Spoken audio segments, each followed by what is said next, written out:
Un chien sans abri trouve une famille avec un garçon malade, ce qui se passe ensuite changera tout. Dans les rues froides et grises de la ville, un chien errant se battait pour survivre. Chaque jour, il arpentait les trottoirs, ses pattes abîmées par l'asphalte brûlant, sa fourrure sale et enchevêtrée. Il n'avait pas de nom, pas de propriétaire, pas de maison. Son seul compagnon était la solitude. Ses yeux, pleins de tristesse et de désespoir, cherchaient sans relâche quelque chose qu'il ne parvenait jamais à trouver. Un peu d'amour, un peu de chaleur. Mais dans ce monde, les chiens comme lui étaient invisibles. On les croisait dans les rues sans un regard, on les évitait avec dégoût ou indifférence. Pourtant, au fond de lui, il savait qu'il méritait mieux que cette vie de souffrance. Ce chien, un bâtard à l'allure frêle et aux yeux perçants, n'avait pas toujours été seul. Il se souvenait vaguement des jours heureux passés dans une maison avec un jardin. Il se souvenait de la chaleur de la main d'un enfant qui le caressait, du bruit d'une porte qui s'ouvrait le matin pour le laisser sortir. Mais ces jours étaient révolus. Un jour, sans raison apparente, il avait été abandonné. Peut-être que son maître avait déménagé, ou peut-être qu'il était devenu trop vieux ou trop malade. Peu importe la raison, il était maintenant seul. La ville était son seul foyer, et elle était cruelle. Les jours se succédaient, les uns après les autres. Le chien errait sans but, fouillant dans les poubelles pour trouver un peu de nourriture, dormant dans les ruelles sombres, se cachant des regards méprisants des passants. Mais un jour, quelque chose d'étrange se produisit. Alors qu'il marchait près d'une maison, une porte s'ouvrit lentement, et une silhouette fragile apparut. C'était un garçon. Un enfant, pas beaucoup plus vieux que lui. Le chien s'arrêta instinctivement, ses yeux se fixant sur l'enfant qui semblait l'observer avec curiosité. Le garçon, qui n'avait pas vu le chien au début, tourna lentement la tête. Un sourire timide se dessina sur son visage pâle. Ce sourire, c'était tout ce que le chien attendait. Un signe. Quelque chose dans le regard du garçon éveilla un souvenir enfoui dans son cœur, une sensation oubliée, l'espoir.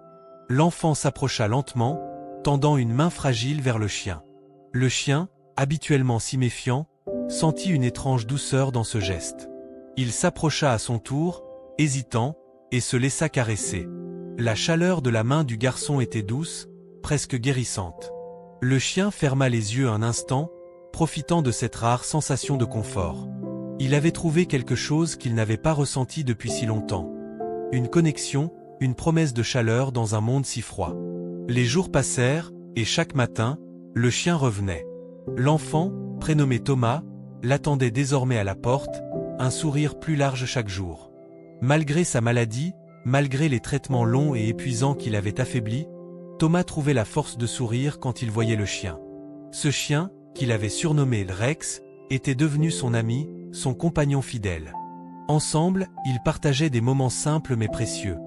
Des promenades lentes dans le jardin, des instants de complicité sous la lumière du matin. Thomas souffrait depuis des mois d'une maladie rare, une condition qui l'affaiblissait chaque jour un peu plus. Ses parents, désemparés, avaient consulté de nombreux médecins, tenté tous les traitements possibles, mais rien ne semblait fonctionner. Thomas, malgré tout, gardait espoir. Chaque jour, il faisait de son mieux pour sourire et pour ne pas inquiéter ses parents, même si la douleur était parfois insupportable. Mais depuis que Rex était arrivé dans sa vie, quelque chose avait changé. Un miracle silencieux semblait se produire. Thomas se sentait moins fatigué. Il riait plus souvent. Il semblait plus vivant. Ses parents, tout aussi épuisés que lui, commencèrent à remarquer ce changement. Marie, la mère de Thomas, se leva un matin en voyant son fils jouer dans le jardin avec Rex. Elle se frotte les yeux, croyant un instant qu'elle rêvait. « Thomas, tu te sens bien ?» demanda-t-elle, inquiète. Thomas lui sourit, un sourire lumineux, et répondit « Maman, je vais mieux, je le sens. Rex m'aide à me sentir mieux. » Elle se tourna vers son mari, Marc, qui était en train de préparer le petit déjeuner. Ils échangèrent un regard. Marc savait que ce n'était pas simplement le chien. Il y avait quelque chose de plus. Quelque chose de profond, d'inexplicable, mais qui semblait vraiment se produire. Le lien entre Thomas et Rex était indéniable. C'était comme si le chien, en apportant sa présence silencieuse, avait réveillé quelque chose en Thomas. Une lueur d'espoir, un peu de lumière dans l'obscurité de leur quotidien. Le temps passa, et avec lui, le miracle devint plus évident. Thomas allait mieux. Il mangeait plus, il avait retrouvé de l'énergie. Ses parents, d'abord sceptiques, commencèrent à croire qu'il y avait quelque chose de magique dans ce chien. Peut-être n'était-ce qu'une coïncidence, mais ils ne pouvaient ignorer le fait que la présence de Rex avait apporté une chaleur nouvelle dans leur foyer. Un après-midi d'hiver, alors que le vent soufflait fort et que la neige tombait doucement sur le sol, Thomas et Rex se promenaient dans le parc. Thomas avait un manteau épais, mais il n'avait jamais froid quand Rex était près de lui. Ils s'assirent sur un banc, et Thomas se pencha pour caresser doucement la tête de Rex. Il lui parla, comme à un ami, partageant ses pensées et ses rêves, ses peurs et ses espoirs. Rex écoutait, ses yeux remplis de compréhension.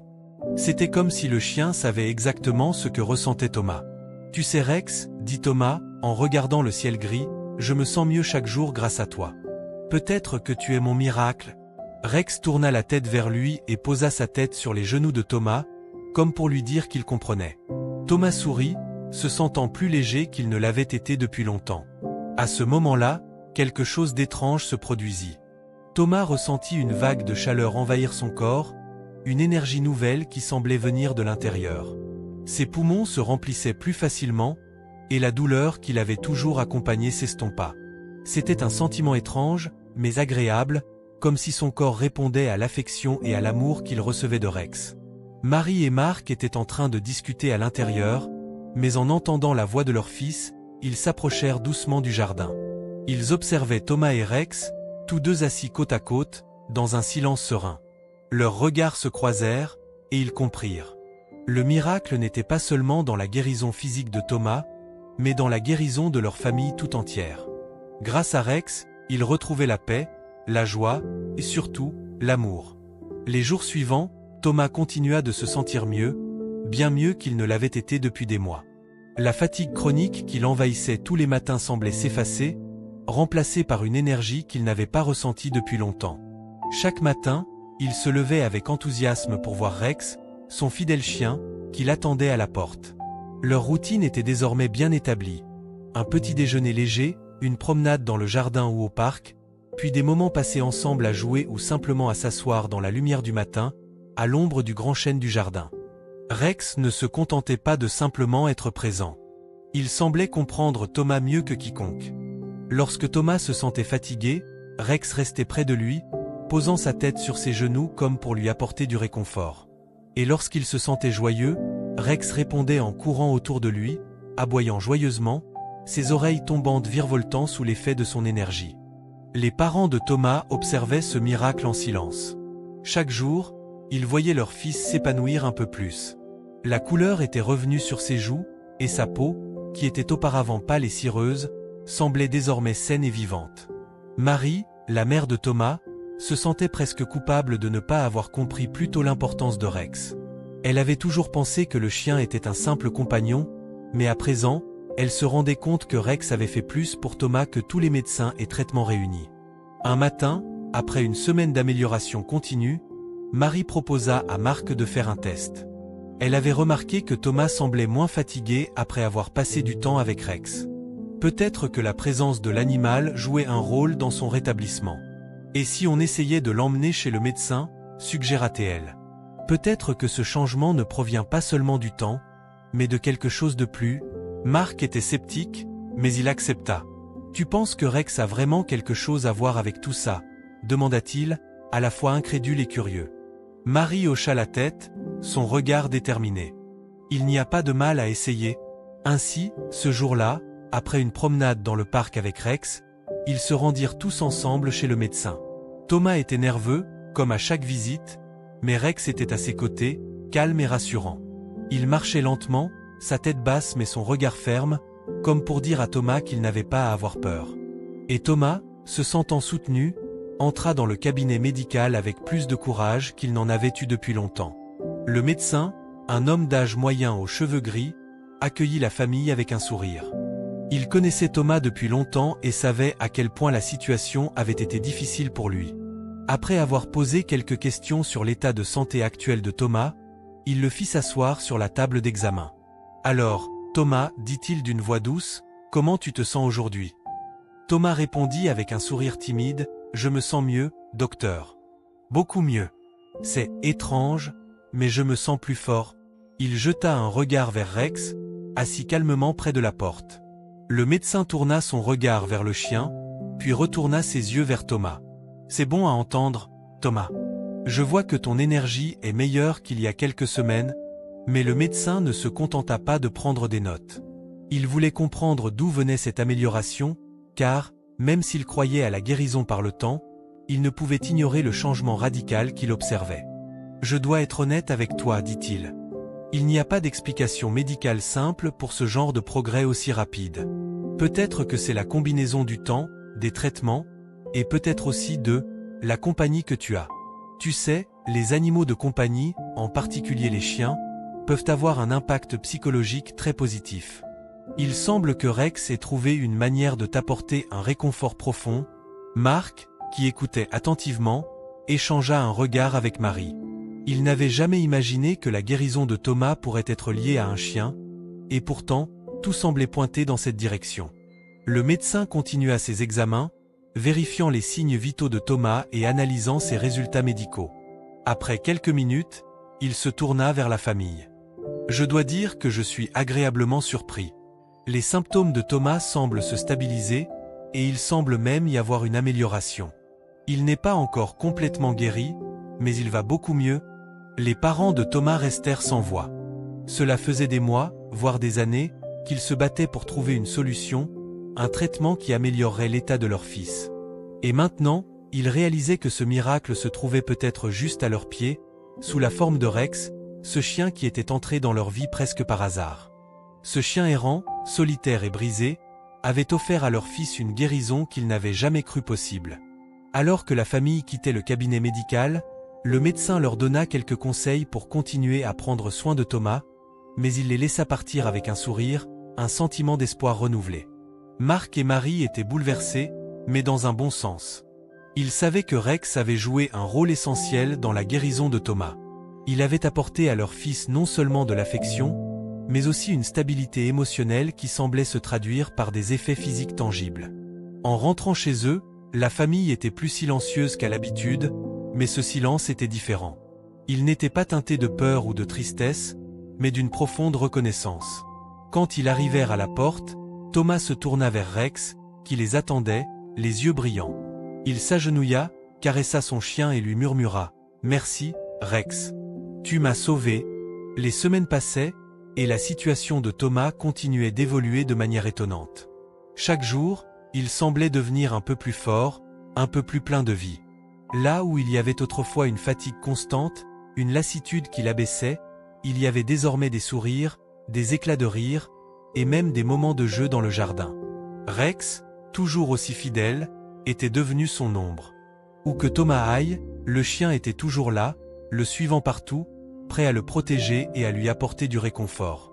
Marie et Mark, bien que toujours un peu incrédules, commençaient à accepter l'idée que ce chien, un simple chien errant, avait fait plus pour leur fils que tout ce qu'ils avaient pu essayer auparavant. La guérison de Thomas, bien que progressive, était indéniable. Les médecins, qui avaient observé son état avec scepticisme au début, étaient désormais tout aussi surpris qu'émerveillés par les progrès qu'il avait réalisés. Les tests médicaux, bien qu'encore loin de confirmer une guérison totale, montraient des signes prometteurs. Une meilleure circulation, un système immunitaire plus fort, et une diminution de la douleur qui l'avait accompagné pendant si longtemps. Un jour, alors que la famille était réunie autour du dîner, Mark se leva soudainement, comme frappé par une pensée. Il se tourna vers Marie. « Tu te souviens du jour où nous avons trouvé Rex ? Je me demande, est-ce que tu crois qu'il y a un lien entre lui et la guérison de Thomas ?» Marie le regarda longuement, puis haussant les épaules, elle répondit doucement. « Je ne sais pas. Tout ce que je sais, c'est que Thomas est meilleur depuis qu'il a Rex. Et moi, je n'ai jamais vu Thomas sourire comme ça depuis des mois. » Mark prit une profonde inspiration. Et si tout cela n'était pas juste une coïncidence ? Et si Rex était plus qu'un simple chien ? Marie soupira, mais il était difficile de nier ce qu'ils avaient vu de leurs propres yeux. Elle se leva lentement de la table, se dirigeant vers le salon. Là, elle s'assit sur le canapé et se laissa tomber en arrière. « Je pense que Rex est spécial, Mark. Il est arrivé dans notre vie au moment où nous en avions le plus besoin. Peut-être qu'il est celui qui a apporté la paix dont Thomas avait besoin pour guérir. Marie tourna lentement la tête vers Marc. Penses-tu qu'on pourrait lui offrir plus? Un foyer pour toujours. Marc fronça les sourcils, comme s'il avait été pris de court par cette question. Tu veux dire adopter Rex officiellement? Oui, répondit Marie. Je sais que c'est une décision importante, mais je ne peux pas m'empêcher de penser que Rex fait partie de notre famille maintenant. Il a sauvé Thomas, et d'une certaine manière, il a sauvé notre famille entière. Nous lui devons bien ça, non?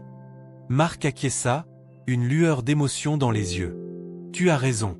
Et, tu sais, Rex est plus qu'un simple chien pour nous. Il a apporté quelque chose que nous n'aurions jamais pu imaginer. Il fait partie de notre histoire.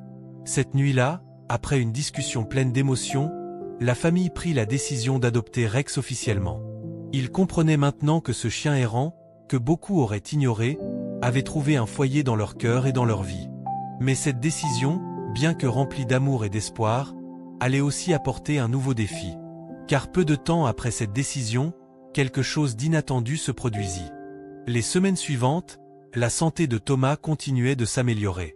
Cependant, quelque chose semblait avoir changé chez Rex. Ce chien qui avait été si fidèle, si énergique, devenait de plus en plus réservé. Il passait de longues heures allongé dans son panier, ses yeux fixés sur le jardin, mais sans l'enthousiasme de d'habitude. Il semblait parfois absent, comme si quelque chose le tracassait. Thomas, qui était habitué à la présence joyeuse de Rex, commença à s'inquiéter. « Pourquoi Rex ne joue-t-il plus avec moi ?» demanda-t-il à sa mère un matin, alors qu'il se rendait dans le jardin. « Il semble si fatigué. » Marie, bien qu'inquiète, ne voulut pas trop alarmer Thomas. « Il doit probablement se reposer, mon chéri. Il a aussi traversé des moments difficiles avant de te rencontrer. Et peut-être qu'il a besoin de temps pour se remettre. » Mais malgré les tentatives de rassurer Thomas, la situation de Rex semblait se dégrader lentement. La famille commença à se demander si quelque chose ne tournait pas mal. Un jour, Marie et Marc décidèrent d'emmener Rex chez le vétérinaire pour un examen complet. Ils expliquèrent au vétérinaire que Rex, malgré son apparente bonne santé, semblait moins énergique qu'auparavant. Le vétérinaire, un homme d'une cinquantaine d'années, examina soigneusement le chien, prenant son temps pour observer chaque détail. Ce chien a traversé beaucoup d'épreuves, et il a clairement un lien très fort avec Thomas. Mais il est possible qu'il ait besoin de plus de soins maintenant. Parfois, les animaux de compagnie peuvent cacher leurs propres douleurs, tant qu'ils sentent que leurs propriétaires ont besoin d'eux. Le vétérinaire proposa un traitement et des soins spéciaux pour Rex, mais tout le monde comprit qu'une période de repos et d'attention était désormais essentielle pour lui. Ce chien, qui avait été le pilier de la famille, avait aussi ses propres besoins, et il semblait qu'il était temps pour lui de recevoir l'attention et les soins qu'il avait si généreusement donnés à Thomas. Les jours suivants, Rex reçut toute l'attention qu'il méritait. La famille se mobilisa pour s'assurer qu'il allait bien, lui donnant les meilleurs soins possibles. Mais malgré cela, quelque chose dans son comportement persistait à inquiéter la famille. Le chien, autrefois si joyeux, semblait sombrer dans une sorte de mélancolie. Il passait de plus en plus de temps couché dans son panier, les yeux fixés sur le vide. Thomas, qui avait toujours trouvé du réconfort dans la présence active de Rex, commença à ressentir une étrange angoisse. Il avait l'impression que son compagnon, celui qui l'avait sauvé, était en train de s'éloigner. Les médecins avaient dit à la famille de ne pas trop s'inquiéter et que ce comportement pouvait être lié à la fatigue accumulée, au stress des mois passés à errer dans les rues, mais Thomas sentait que quelque chose n'allait pas. Il avait toujours eu un lien profond avec Rex, et à chaque regard qu'il posait sur lui, il sentait que quelque chose était en train de changer. Ce chien, son ami, son protecteur, n'était plus le même. Un soir, alors que Thomas et Rex se promenaient dans le jardin, Thomas arrêta soudainement sa marche. Il se tourna vers le chien et posa une main sur son épaule. « Rex, est-ce que tu vas bien ?» demanda-t-il doucement, ses yeux remplis de préoccupation. Rex leva la tête, croisant le regard de Thomas, mais il n'aboya pas comme il en avait l'habitude. Il se contenta de poser sa tête sur la main de Thomas, ses yeux exprimant une tristesse indicible. Il semblait fatigué, comme si le monde entier pesait sur ses petites épaules. Thomas, sentant que son ami avait besoin de lui plus que jamais, s'agenouilla près de lui. « Ne t'inquiète pas, Rex, je suis là pour toi. Je vais m'occuper de toi comme tu t'es occupé de moi. » C'était à ce moment précis que Thomas se rendit compte que, tout comme Rex l'avait sauvé, il était maintenant de son tour de veiller sur lui. La guérison de Rex devenait la priorité de Thomas. Si Rex avait été son rayon de lumière dans les moments sombres de sa maladie, maintenant, c'était à lui de rendre l'amour et la tendresse que Rex lui avait donnés. Le lendemain, il décida de passer encore plus de temps avec son chien. Tous les jours, il faisait des promenades plus longues, plus lentes, en prenant soin de ne pas laisser Rex se fatiguer. Il lui parlait, lui racontait des histoires comme s'il s'agissait d'un vieil ami. De plus en plus, il sentait que ce lien spécial qu'il partageait se renforçait à mesure que Rex se reposait et se remettait de ses propres épreuves. Cependant, un événement inattendu allait bouleverser cette dynamique. Un après-midi, alors que la famille était en train de préparer le dîner, Rex se leva soudainement de son panier, ses pattes tremblantes. Il se dirigea vers la porte du jardin, mais il ne semblait pas pouvoir marcher correctement. Ses pattes glissaient sur le sol, comme si elles n'obéissaient plus à son esprit. Il se laissa tomber sur le sol, haletant, avant de fermer les yeux et de rester immobile. « Rex !» cria Thomas, son cœur battant à tout rompre. Il courut vers le chien, mais celui-ci ne réagit pas, sauf pour respirer lourdement. « Rex, que se passe-t-il » Marie et Marc accoururent immédiatement, et en voyant la scène, une vague d'inquiétude les submergea.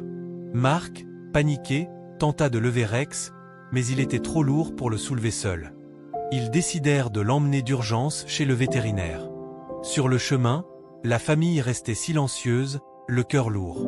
Rex, qui avait toujours été un symbole de force et de résilience, semblait maintenant si fragile, si vulnérable. Thomas, les yeux pleins de larmes, murmurait sans cesse « Ne me laisse pas, Rex. S'il te plaît, ne me laisse pas. » Le vétérinaire, après avoir examiné Rex pendant plusieurs heures, revint vers la famille avec une expression grave.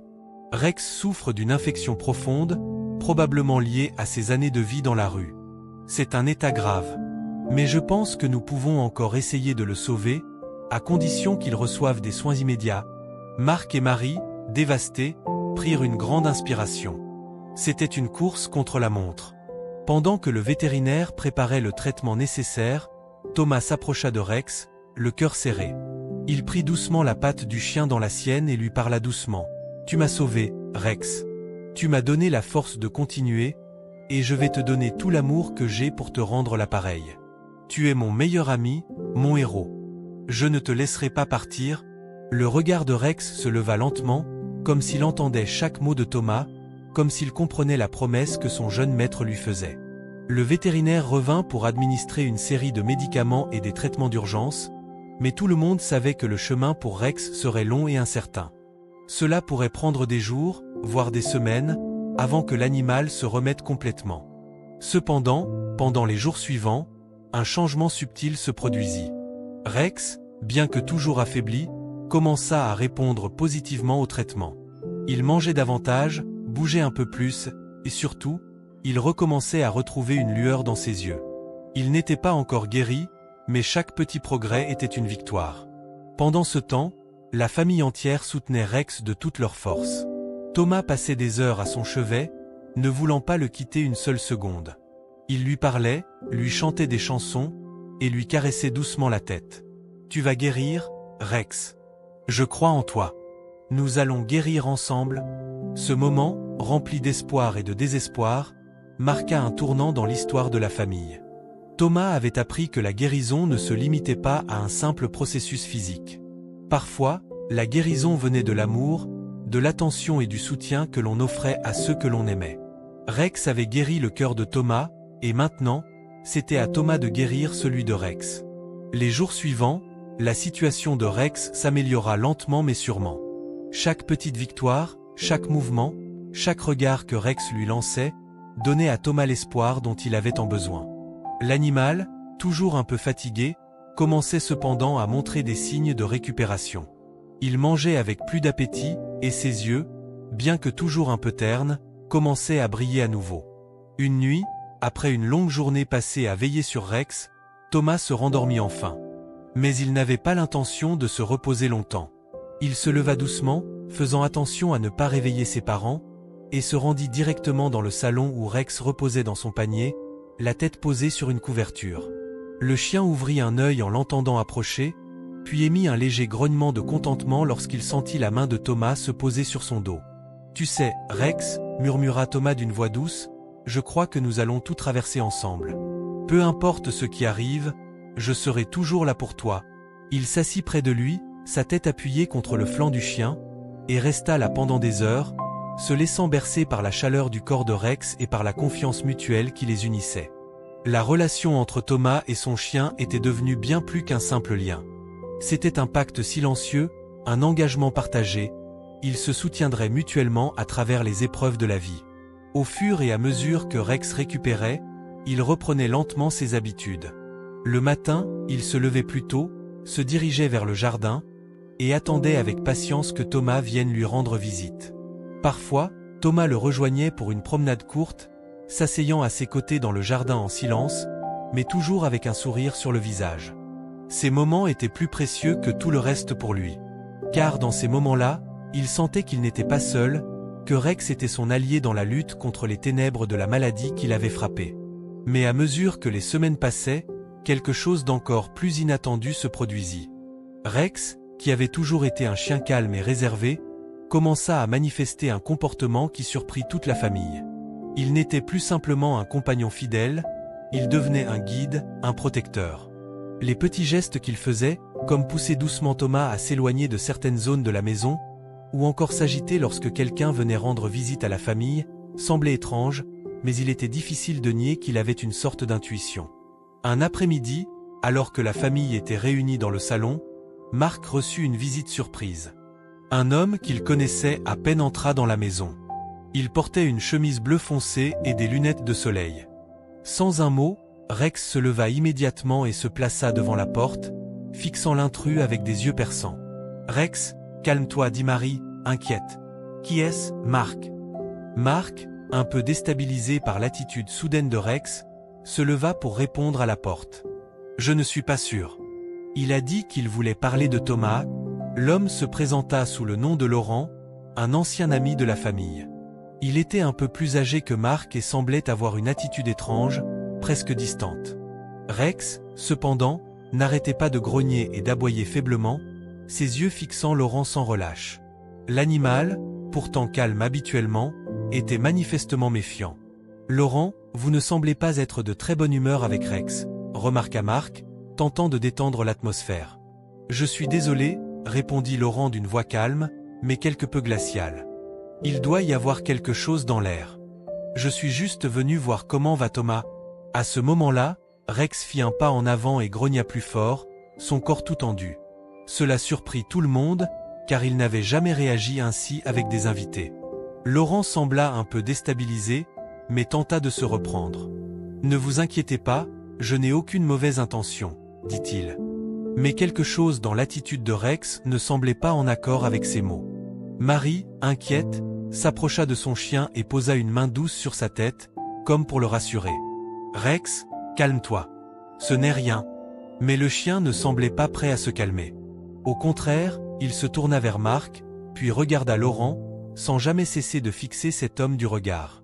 Après quelques instants d'hésitation, Marc proposa poliment, « Peut-être serait-il préférable de reporter cette rencontre, Laurent. » Rex semble inquiet. L'homme acquiesça brièvement, et d'un geste rapide, fit demi-tour. « Je vais y réfléchir, bien sûr. Je reviendrai un autre jour. » Après que Laurent soit parti, la famille se retrouva dans un silence lourd. Marc et Marie se regardèrent, perplexes. « C'était étrange, » dit Marie, encore sous le choc de l'attitude de Rex. « Rex n'a jamais réagi ainsi envers qui que ce soit. Il est toujours calme. Tu crois qu'il a senti quelque chose en lui ?» demanda Marc, les sourcils froncés. Thomas, qui était resté en retrait pendant l'échange, se tourna vers ses parents. Il a toujours eu un instinct, Rex. Il sait quand quelque chose ne va pas. Peut-être qu'il ne lui faisait pas confiance. Les parents de Thomas échangèrent un regard. Ils avaient toujours pensé que Rex était plus qu'un simple chien, mais ce qu'il venait de faire les laissait sans voix. Peut-être que Rex avait un sens de la protection encore plus profond qu'il ne l'avait imaginé. Les jours suivants, la famille resta sur ses gardes, surveillant de près les allées et venues autour de leur maison. Rex, fidèle à lui-même, semblait garder une vigilance accrue, comme si une menace invisible planait encore. Sa protection envers Thomas et la famille était de plus en plus évidente, et ses instincts semblaient se développer de manière inexplicable. Il devenait un véritable gardien, un protecteur silencieux qui veillait sur eux.